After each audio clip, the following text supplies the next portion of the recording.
Also, tonight is Thursday, and we answer our viewer mail. I saw a terrible movie today, Paul. One of the 5 worst movies I've ever seen in my life. And what, sir, would be the title of that movie? I can't tell you the title. No, I can't tell you the title. See, but the movie company says one of the stars of the film is going to be on the show. Would you like to come over and see it? And I said, sure, I'd like to come over and see it. So I get up around dawn. I thumb in. I go to the movie, and it's horrible. Just horrible. 2 hours of... But I can't tell you the name. So will we be seeing the star of this movie? Yeah, the star will be on the show. Be on the show. Not tonight, but one day in the future. Star of some rotten movie. Oh, boy. It's going to be on our show. It was actually made in, we think, 83, and they sort of holding it until they felt folks weren't paying attention and then sneak it in there. All right, ladies and gentlemen, tonight, in the time-honored tradition of viewer mail, it's time for viewer mail. These are actual letters from actual viewers. Let's get right to it, shall we? My, that's refreshing. All right.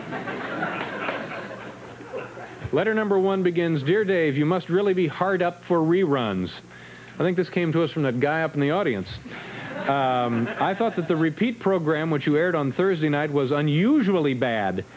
In fact, it was the pits. How are the reruns picked anyhow? Very truly yours, Melvin B. Bowman, Muscatine, Iowa. Well, frankly, Melvin, I don't know how the reruns are picked, but obviously the viewer mail letters are picked the same way.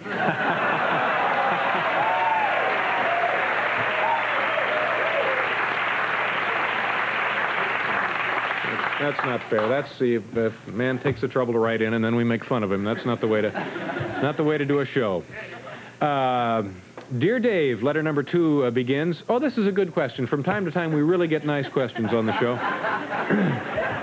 Dear Dave, what really goes on inside a vending machine? Sincerely, Matt Okada, Pasadena, California. As I said, Matt, this is an excellent question, and I think we can answer it for you. We have Carl standing by with the handheld camera, and we do have a vending machine right backstage. Carl, go on back there, find the vending machine, and see if we can take a look at what really goes on inside. Okay, there it is. Now, just stick it right up in there, Carl, if you can. And oh, my God. Oh, jeez.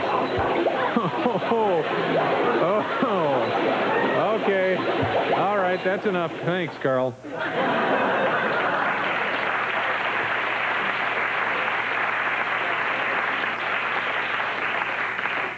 That's that sophisticated big city comedy Phil Donahue can look forward to when he gets here.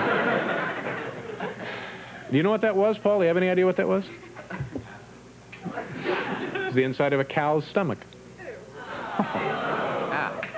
Well, I thought that would help you. I thought you'd feel better knowing what it was. Letter number 3 begins, Dear Dave, we own part of a lake that is just out past the backyard. There are these kids that have a motorboat on the lake.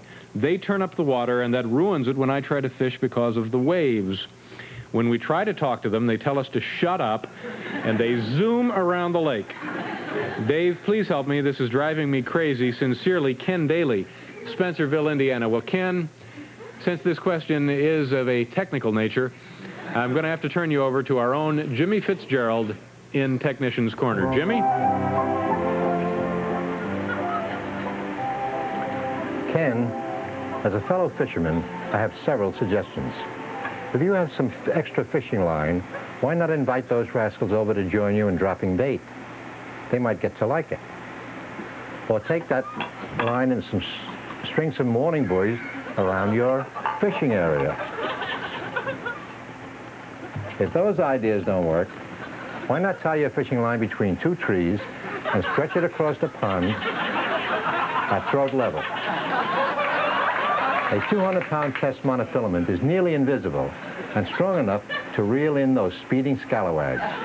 So remember,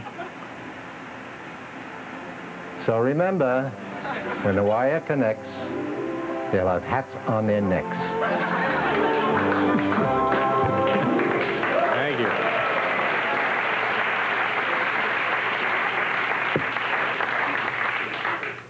This is what we might do a little later, just to kind of put you in the mood. Think of 3,400 of those babies going off at once. All right. Letter number 4. Dear Dave, wow, Phoebe Cates, is she beautiful or what? But Dave, boy, did you screw up. You didn't find out any of the important stuff. For instance, does she have a boyfriend or would she like to have her way with me?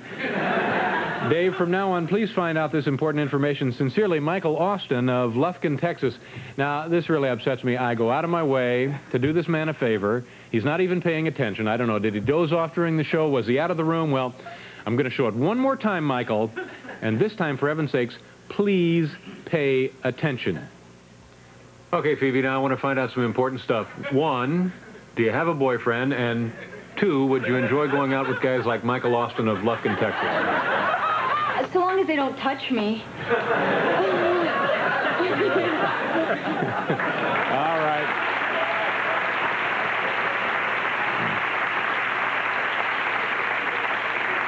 Okay. Moving on to letter number 5, it says, Dear Dave, Bigfoot stole my wife.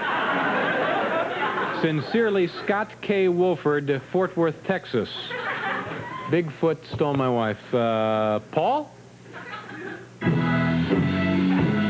Bigfoot stole my wife. Sasquatch wrecked my life. The cat with giant shoes has left me with the blues. 'Cause Bigfoot stole my wife.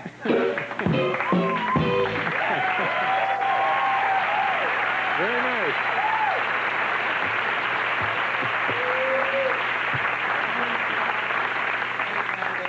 Request for one of the old Thank you very much. standards. I thought you did a very Yeah, nice we job can with do. that. Thanks Okay, so much. that's viewer mail for another Thursday evening, ladies and gentlemen.